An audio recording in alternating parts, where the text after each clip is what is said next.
Alors, la Jeune Chambre économique, c'est un mouvement qui a été créé aux États-Unis en 1915, après-guerre du coup, et qui a été donc amené en France en 1952 pour répondre justement aux problématiques du territoire.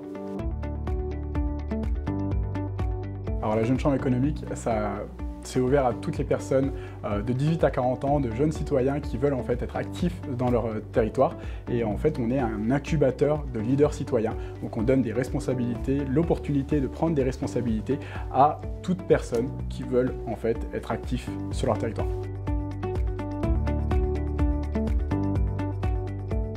Alors, impacter le territoire pour la Jeune Chambre économique, ça tourne autour de 4 sujets. Il va y avoir l'aménagement du territoire, comme par exemple l'aménagement du métro qu'on retrouve à Lyon. C'est ce que nous avions proposé et ce qui a été adopté. Vous avez l'environnement, avec justement cette volonté de vouloir donner plus d'écologie à la ville de Lyon. Vous avez l'économie, donc aider justement les entreprises et les acteurs économiques du secteur. Et bien sûr, l'insertion professionnelle. Par exemple, on a lancé le CV citoyen qui met en avant les compétences qu'on peut acquérir dans le volontariat, dans le bénévolat, dans le monde entrepreneurial.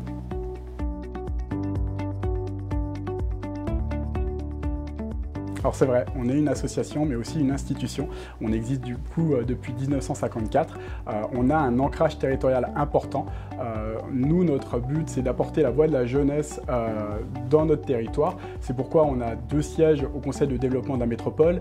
On a 2 sièges au Césaire, donc le Conseil régional. On a aussi un siège au Conseil d'administration du MEDEF, un siège au Conseil d'administration de la Maison pour l'emploi. Et ça, c'est juste au niveau de Lyon.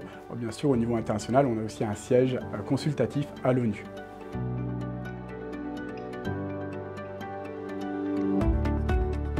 Alors oui, on a plusieurs projets pour nos membres et pour les citoyens de Lyon.